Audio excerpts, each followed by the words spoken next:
In late 2020, Peloton's share price hit a record high of $171.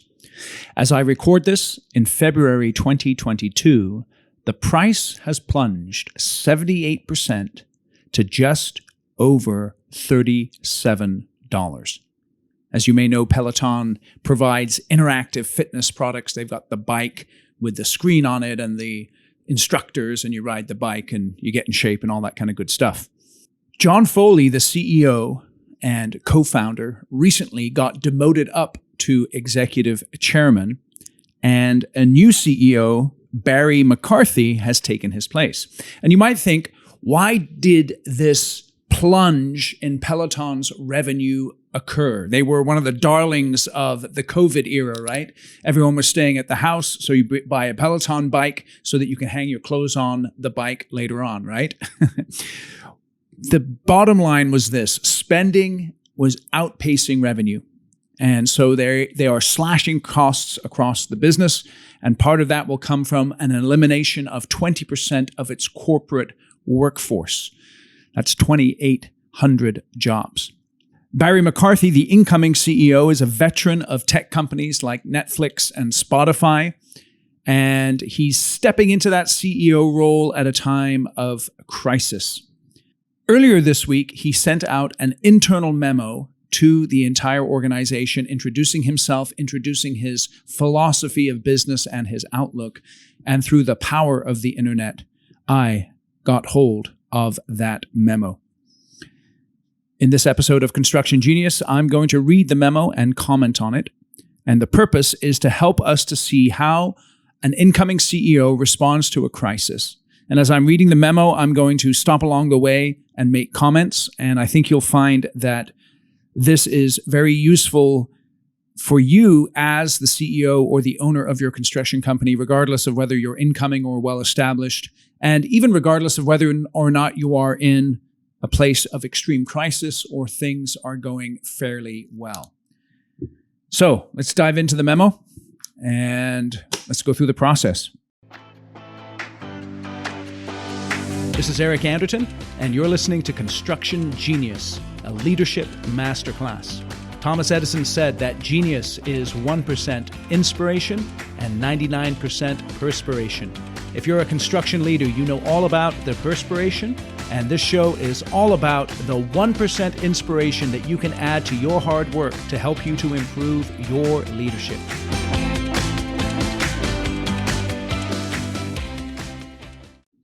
Again, this is from Barry McCarthy, the incoming CEO. Team, I would like to begin this email with a shout out to my favorite Peloton instructors, Dennis Morton and Matt Wilpers, who don't know me from Adam, but whose Power Zone endurance rides first made me a Peloton advocate. And I want to thank John Foley and co-founders Hisu Kushi, Tom Cortese, Yoni Feng, and Graham Stanton, on whose shoulders we stand today, for this opportunity to help shape the future of connected fitness. Okay, so let's think about this first paragraph. Right off the bat, Barry, the incoming CEO, he gives a hat tip to the real key to the Peloton success, and that is the video instructors. I think it's really neat. There's a little touch of humility in what Barry is saying here, that Dennis and Matt, the instructors, don't know me from Adam. And of course, then he gives a nod to the past, the co-founders, John and the others. And he acknowledges that regardless of the current situation with Peloton, that the whole company is standing on the shoulders of those founders. So we've got the hat tip, we've got a touch of humility, we've got thanks to the past. Then he dives into the next paragraph. So we're going to go back to the memo now. In the last 20 years, I have had the opportunity to partner with two visionary founders, Reed Hastings of Netflix and Daniel Ek of Spotify. Now I'm partnering with John to create the same kind of magic. If you thought today's news meant John will be scaling back his involvement with Peloton, then let me assure you, I plan on leveraging every ounce of John's superpowers as product, content, and market visionary to help make Peloton a success as my partner. That's very interesting here because what he's doing is a couple of things. Number one, establishing his credibility as a new leader, having worked with Netflix and Spotify. And the second thing he's doing is he's pointing to one of the key issues from what we can gather at Peloton. And that is that the founder and former CEO, John Foley, was a visionary. And in the classic model of a visionary, he could come up with great content, great products, great marketing, and yet the execution was not quite there. And if you know anything about Barry McCarthy's background, he was the CFO of both Spotify and Netflix. And so he would be what is known in the business world as an implementer. And this is very key in a successful business, is that typically what you'll find is that one person is a visionary and another person is an implementer. And it's rare that you get one person who is both a visionary and an implementer. So for instance, you take someone like Steve Jobs, right? Steve Jobs is the classic visionary who comes up with these big ideas. You know, he comes up and he says, hey, listen, I want you to take 1,000 songs and stuff it onto one little piece of technology. Now go figure it out, right? That's a visionary, but he's not an implementer. And the reason why Peloton has gotten into challenges and struggles, apparently, and experienced that massive stock dive is because the first CEO was that visionary and yet kind of sucked at implementing. And in fact, if you read the literature, and that's the nice thing about public companies, is that they are public. And so they succeed in public and they fail in public. If you read the literature, you'll find that John Foley is self-admitted at being not interested in the financials, not interested in sort of the blocking and tackling aspects of a business. Okay, back to the memo. I know today's restructuring news has been difficult. There's no sugarcoating it. It's a bitter pill, and in my experience, the sting has a long half-life. But the hard truth is either revenue had to grow faster or spending had to shrink. The math simply didn't work otherwise, and the status quo was unsustainable. One of my core management principles is about getting real. We have to be willing to confront the world as it is, not as we want it to be, if we're going to be successful. We have to be honest with ourselves and with each other in order to make that happen, even when the truth is uncomfortable or inconvenient to deal with. Now, I think this is a tremendous paragraph right here because he's given the hat tip to the past. He's established his credibility and some of the things he's looking to do in terms of the execution. And now he just tells them the truth. We're in a bad situation. Change is going to be hard. And one of his core management principles, as he said, is getting real and confronting the world as it is, not as we want it to be. If you're going to be successful in your business, whether you're in a good place right now or a bad place, whether you're an incoming leader or an established leader, you have to confront the world as it is, and you have to be honest with yourself and with those around you, even when that is uncomfortable and inconvenient. All progress begins with telling the truth. All right, back to the memo. And now that the reset button has been pushed, the challenge ahead of us is this. Do we squander the opportunity in front of us, or do we engineer the great comeback story of the post-COVID era? This is a critical little paragraph here because he's started obviously with the past, with a touch of the present, and now he wants to propel the company into the future. And this is, again, fundamental as far as your leadership is concerned. Obviously, your present has been shaped by your past, but your future will be determined by the decisions that you make in the present, regardless of what might have happened in the past. And if you are in a tough situation in your business, one of your main jobs as a leader is to project confidence and optimism. Great leaders in history have been very, very successful at doing this because if you're going to succeed in your business, you know construction is a team sport and you must rally the people around you in order to move your business forward.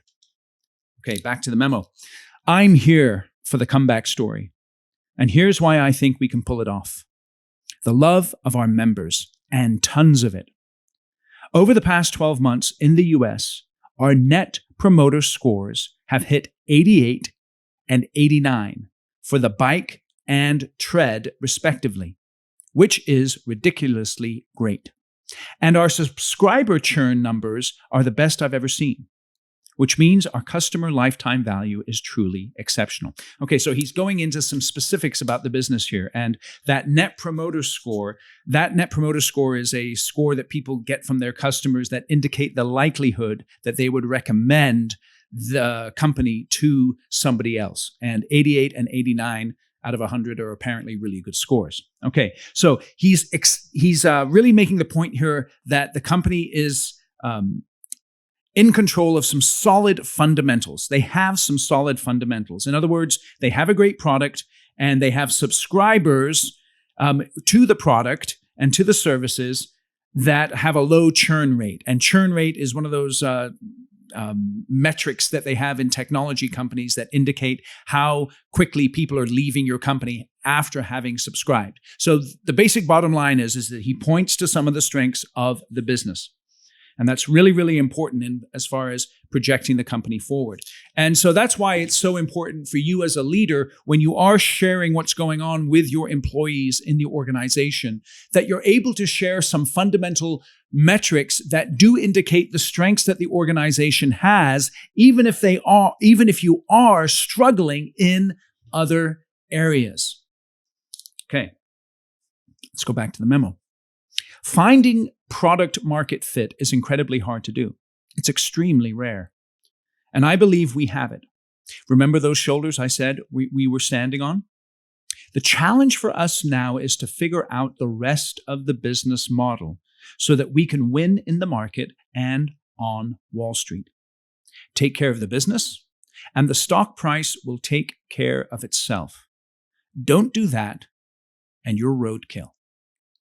Okay, now, according to Barry here, Peloton has done something which is very difficult to do, and that is to find product market fit. In other words, they have a product, and they found a market that wants to buy that product. The way that I might put that is they have their niche. And in construction, that simply means right project, right location, right client. And so it's fundamental that even if you're struggling in your business, if you found a niche that you know works and that you can build profitably, if you execute, you need to really plant your flag on that niche and make sure that your people understand that's where you're at and that you have that. It's a real gold mine. But you see, what Barry does so well here is he's basically saying this. We have a great product. We have people who want to buy that product, but we suck at running the business. We suck at executing. And you know how that feels, right? You know that you can build a project well. You know that you have the right people in place, but somehow the processes aren't working or accountability isn't happening and you're not executing the business. And so you can have product market fit. You can have a killer niche, okay? You can have people who like to do business with you. But if you can't execute your projects profitably, then you're not going to be able to build and sustain long-term your business. And that's what he says here, right? Take care of the business and the stock price will take care of itself. Don't do that, and you're roadkill. And that's really, really important in your leadership, by the way, is to be able to state the truth simply and state the fundamentals of the business as simply as possible in order for people to be able to grasp them and bring those simple fundamentals into their daily execution. Okay, back to the memo. Winning, in my experience, starts with accountability. Me to you, you to me, and you to each other. We sink or we swim as a team. Today's restructuring reminds us that results matter. It's never been more important that we get real about what we can accomplish and accomplish what we commit ourselves to. It's about accountability and expectations management. Now, in my mind, this is the gold paragraph. And in the show notes, I'm going to put this memo up. I got it from the internet, so I'll put it in such a way so that you can take a look at it as well. But you'll notice here the emphasis that he makes. Winning starts with accountability, and that accountability expectation is first with himself, me to you. So he's not putting himself above accountability, but he's placing himself in accountability to the other people in the organization. Now, this is easy for a CEO to say. It's difficult for a CEO to do. So what might that look like for you? It might look like this. If you, as a group, commit to certain goals and certain metrics, and as a team, you fail to achieve those metrics, you as the leader raise your hand first and admit what it is that you've done that caused you to not achieve those metrics and those goals. You must be willing for accountability in addition to holding other people accountable. Now, you know that one of the main reasons you struggle in your business is because of that lack of accountability. And simple accountability will radically transform your business if you're willing to commit to that. And I really like what he says here. We must get real about what we can accomplish and accomplish what we commit ourselves to. And this is very important as well, because if you're in a very difficult situation in your business, you may understand that you have to make radical change to the organization. But you also have to understand that change is difficult and change takes time. And sometimes that change may be incremental in nature. And so you have to be able to identify those incremental changes that you want to make, set up accountability structures to achieve those incremental changes, and then execute on that accountability structure. Okay, back to the memo. I've tried to summarize what that means, that is, accountability and expectations management, in terms of my management style below. If you're wondering whether these reflect my Netflix and Spotify experience, they do. But I also think they transcend corporate cultures, or at least the ones that choose to embrace radical transparency, which I do. To be clear, many successful companies don't. Meaning, I think they are as applicable to Peloton as they were at Netflix and Spotify, but probably not at Apple or Snapchat, by way of example. That's not a knock on either of these great companies, by the way. It's simply an observation of corporate culture and reflects my preferred approach to building a high-performance culture. To the best of my ability, you'll find these values reflected in my day-to-day interaction with you, and I hope you will consider embracing some or all of them as you develop and refine your own management philosophy. In any event, you'll hear me talking more about these in the months and years to come. So here he is setting up a statement of his own personal business philosophy. And it revolves around building a high-performance culture that is based on radical transparency. And he acknowledges that this approach is not for everyone, but it is his approach. It is an approach that has worked with companies such as Netflix and Spotify, and it is the approach he's going to be using at Peloton.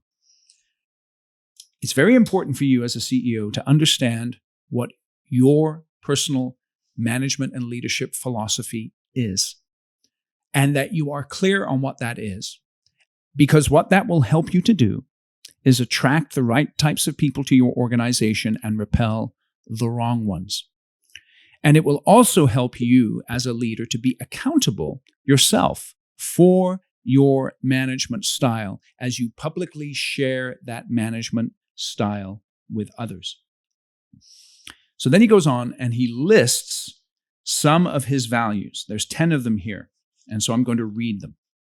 Number 1 is be stubborn on vision, flexible on details. And remember, this is all about building a high-performance culture. Number 2, fast is as slow as we go. What does that mean? Well, sometimes you want to move quickly, but you can't because people in your organization are moving at a different speed from you.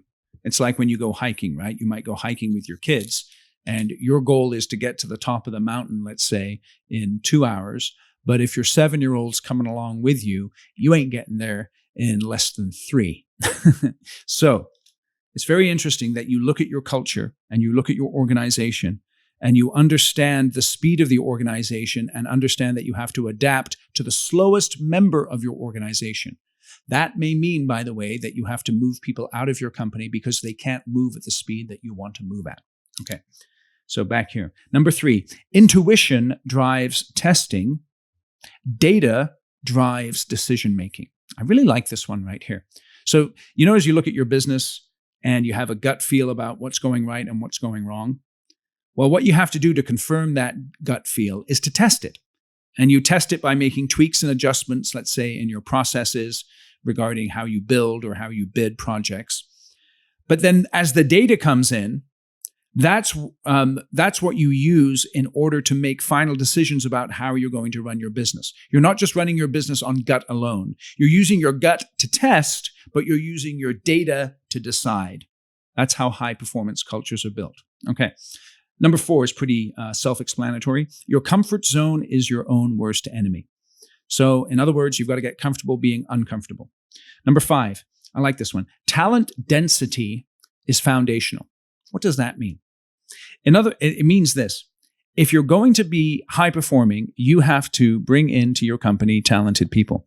And the denser the amount of talent in your company, the more successful you're going to be. It's pretty self-explanatory. But you see, the thing is that a lot of us, we settle for mediocrity in our companies, sometimes with ourselves, but often with the people who report to us. We excuse that mediocrity, particularly in construction, based on the lack of talent that is available. And I agree that there is a talent lack in the construction industry in general. However, you must not settle for that and just say, oh, well, it is what it is. You must be committed on a long-term basis to aggressively upgrading the talent in your organization.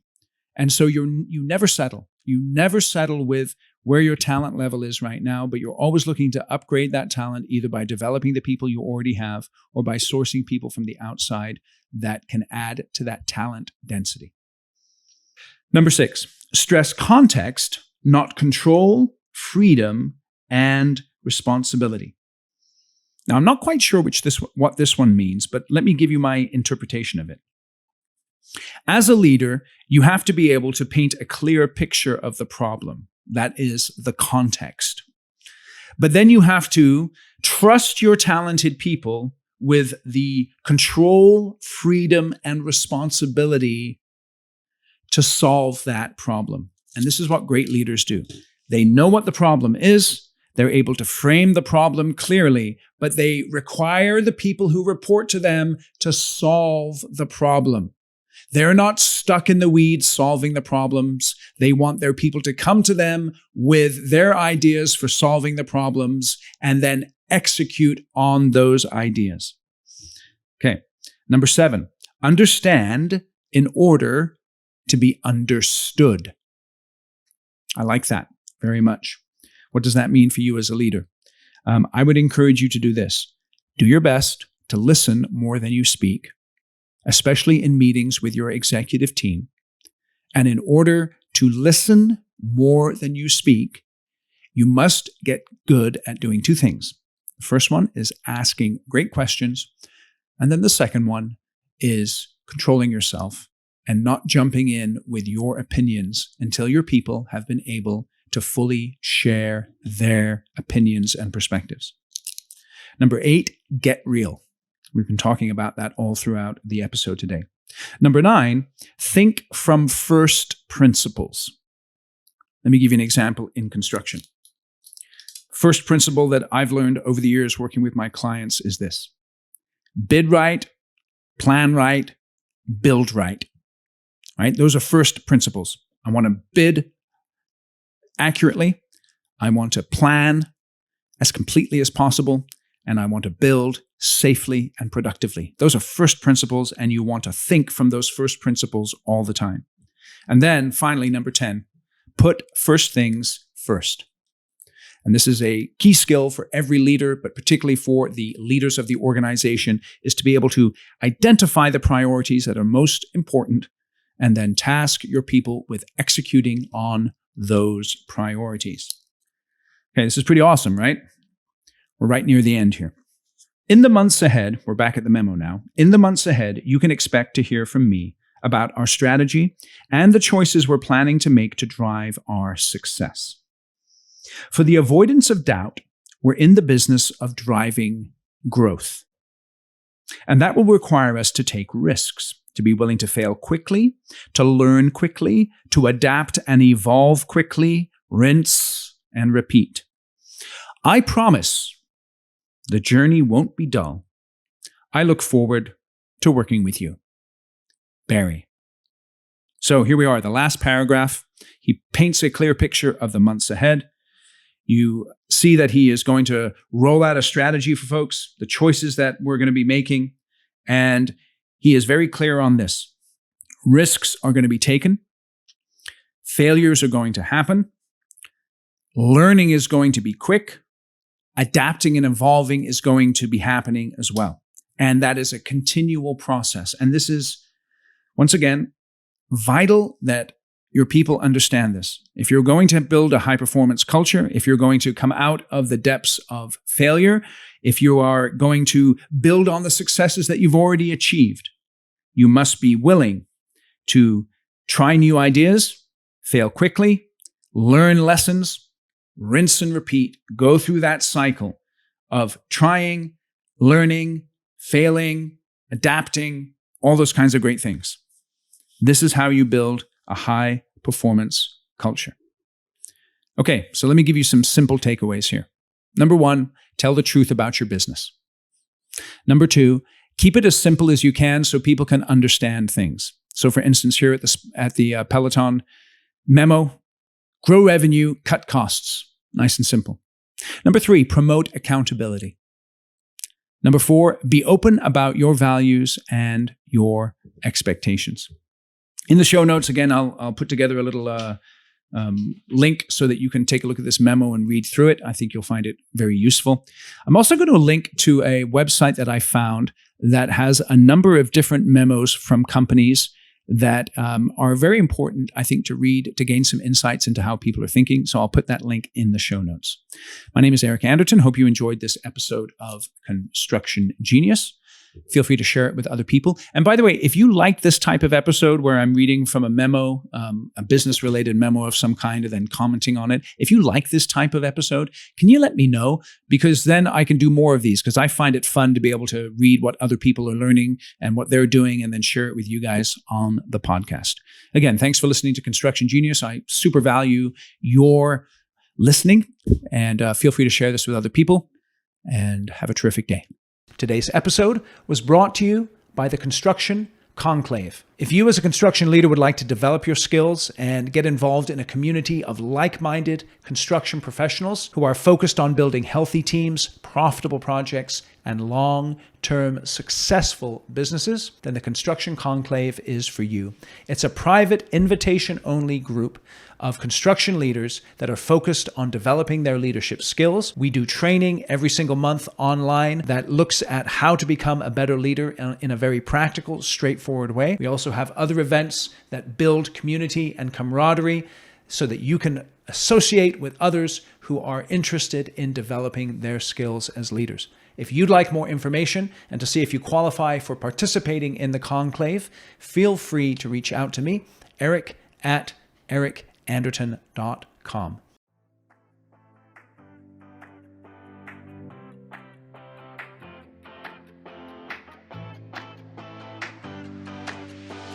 Thank you for listening to this episode of Construction Genius. Hope you found that 1% of inspiration to help you in the next few days. If you like the show, please give us a 5-star review on iTunes, share it with other construction leaders who you think would benefit, and thanks again for listening.